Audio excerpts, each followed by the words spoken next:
Hey, what's going on? It's your boy Dewan here, back at it again with 360 MBAA. And I just want to talk about a little bit about the excuse me, a little bit about the Mezzo and how that impacts uh the individual, how it impacts our psyche, how it impacts how we feel, view, think about ourselves. Um, and this is shout out to academia for this, but knowing the mezzo or understanding that stratosphere, uh, I guess in society or the social constructs in which we exist in, that mezzo is everything that we intake on a daily basis. And that's everything that we've intook or intaken, received since the day that we've been born. And there's probably some deeper stuff to that, we're alive in the womb. And we feel what our mothers felt during that time when they were carrying us. So a lot of things that, mom went through the pregnancy, that may have impacted us in some form, some fashion. I don't know. But I'm just speaking right now about everything that we experience from, let's say, age 3 and on. So the TV that you watch, the music that you listen to, your schooling, things that you read, newspapers, magazines, uh, books in school, things like that, everything impacts uh, how we look at ourselves and how that makes us feel. Um, because I've seen many cases where people they take on certain identities, certain personalities, and they attach themselves to those identities. It's that shared experience thing that people talk about, where what happens to other people, and it may not be people that you actually know. Um, that is why that influencing thing, that celebrity thing, that obsession with right now is this transition to politics where people are obsessed about politicians, um, and they identify with politicians, parties, ideologies, things like that. Um, and that becomes them. And not just politics and celebrity and things like that. Even people who are, uh, devout socialists and Marxists and all them exorcisms and all that stuff, that is ideology, but it also becomes identity, and you associate yourself or you identify yourself with things, people, um, trying to get that shared experience.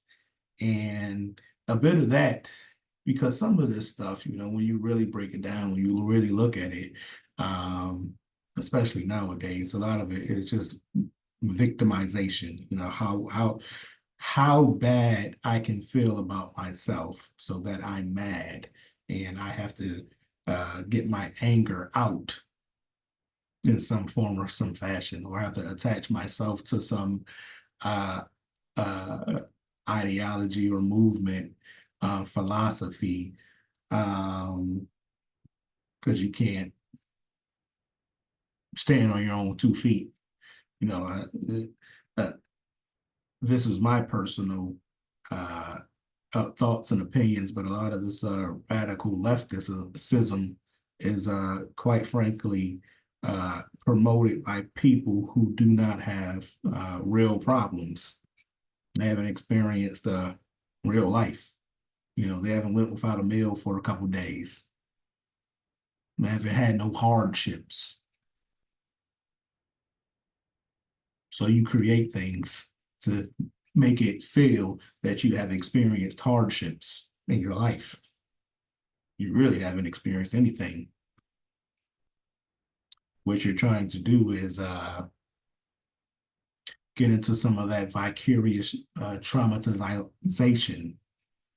That is when you know, hear stories, you do work that can be hard to hear, hard on your ears, hard on your mind, hard on your heart.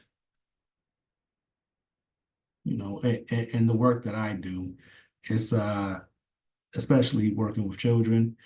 Some of the stories that you hear, some of the situations that you hear, the cases, the reports, you know, it you got to be a strong person to be in this business, to be in this profession, or you yourself will experience uh, vicarious traumatization, where the work or the stories that you do, it impacts you and it kind of sullies you. What's the word for it? You become jaded. They talk about that with cops, you know, where cops they hear, they see, they experience so much bad stuff where they're just jaded and they become, I don't want to say criminal, some, but you know, some are criminal before they're even hired. So, so we have all these things that happen in the mezzo um, that impact us. You know, we are receiving all types of information uh, within this bottom layer of the social stratosphere. All this impacts us. All this distracts us. All of this keeps us from knowing who we really are because we're always receiving those messages. I I I sometimes get accused of being a misogynist because I have real conversations with women. Um, and sometimes well, I know that when women haven't, people in general, I'm saying women, but women in general, especially when they haven't had no real conversations, you know, they've been indoctrinated into uh, the mezzo. They're fully attached to the mezzo. Everything within the mezzo is two thumbs up, honky dory. No problems with what they experience and see in the mezzo, even though their soul system is shocked to the core.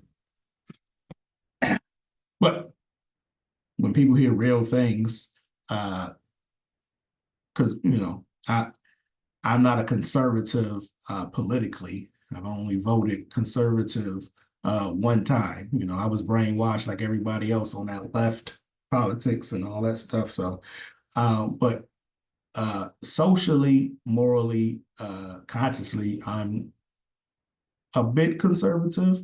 Even though I joke, I laugh, I kid, just a bit.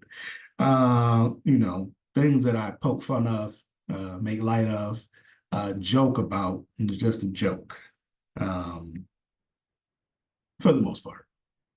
But what I do and what I put out there, those are two different things. Am I perfect? No, no one's perfect. When I was younger, I said no one's perfect and I'm not trying to be. But as I've gotten older, you strive to be the best that you could possibly be. Uh, and that's in all forms and facets of life. Um, but back to uh, women who may think that I am misogynist. My appearance of misogyny is because I have high expectations for women. I expect women to value themselves. I expect women to not degrade themselves. I expect women to be respectable, be presentable. That makes me a misogynist. Well, that's what I am, according to you. But I understand what's also at play for women uh, in the world today. There's so much media out there, so much bad influences and influencers out there um, that prey upon the insecurities of women. Um, and it may appear that I am being misogynist, but it's really my care for women because I know it is so hard out here for women. Because when you look at these magazines and you look at all of these um, created women, some AI, a lot of body enhancements, BBL queens, and all that stuff, lip injection queens, and all that stuff. And that's and those people, um, those women, men too, but I'm talking about women.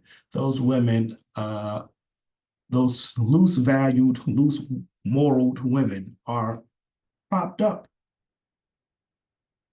in society. Girl that's half dressed and shaking her ass and can't hold a conversation, um, talking crazy, don't believe that she got to listen to a man, don't believe she got to listen to anybody except her boss at work, who's a man. Crazy. But this is these are the people who are being propped up in society. And, it's a lot for women to deal with. Um, because realistically, I'm old school in my approach. In a perfect world, I think that the man's supposed to be handling business, woman's supposed to be holding down the house. Call that misogynist if you want. Most of the women I talk to, they don't want to work. They rather be at home chilling. That feminism stuff that was a work, total work. Started with the suffrage movement, in the 20s. You got these angry, bitter, not so pleasing to the eye women that want to work for some strange reason. But we know what it was. We know those movements are often funded to do things which create separation between man, woman. And as a historian, sociologist, social worker, it is incumbent upon me to investigate and understand how this whole thing operates and how I could be of service to you. My high expectations of women go for men as well. I expect men to be men. And just because you're 18 or 21 and have a beard, have a job, uh, have kids. Well, having a job, gotta have an income, baby. Gotta get some paper. Have a job, have a business, multiple streams of income. Multiple streams of income. Uh, you gotta be the plug, you gotta be the source, you gotta enhance your talents. Uh, that is what I propose for men, because you got to be a provider. Simple. You got to be strong. You got to be secure. Men should be knowledgeable. Never outsource anything that you can fully do yourself. I got to call brother over, do the floors, and because I don't know how to do it. I don't have time to do it. I ain't trying to do it. But if I had to do it, there was no one else, I would do it myself. But I don't have to do it. But things that exist within you, the struggles that exist within you, the struggles that exist within me, the struggles that exist within all of us, those are things that we have to do. And if we don't do those things ourselves and we look to outsource for things that impact us, impact this, impact this,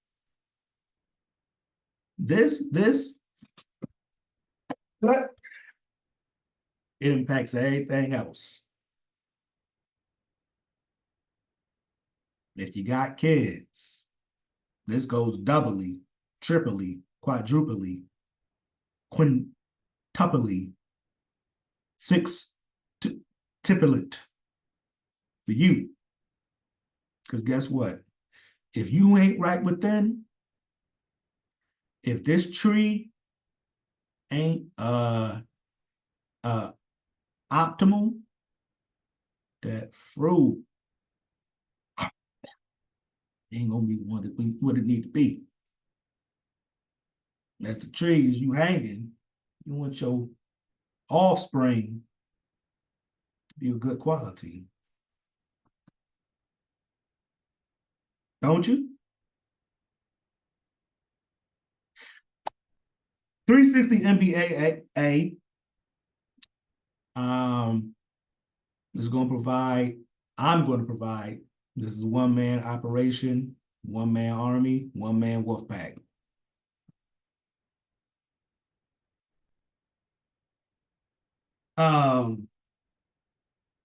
So info at 360 AA. That's the email. Go to the website 360 MBAA. Do what you need to do. Get what you need to get. Schedule it. I'm here. I got you. We're going to work through what you need to work through. You're going to become empowered if you allow yourself to become empowered.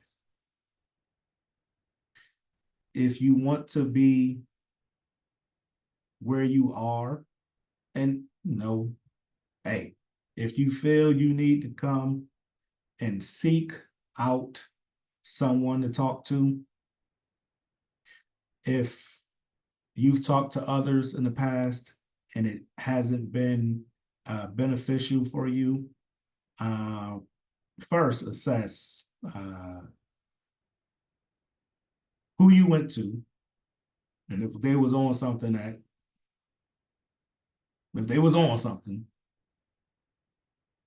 or if you're the problem.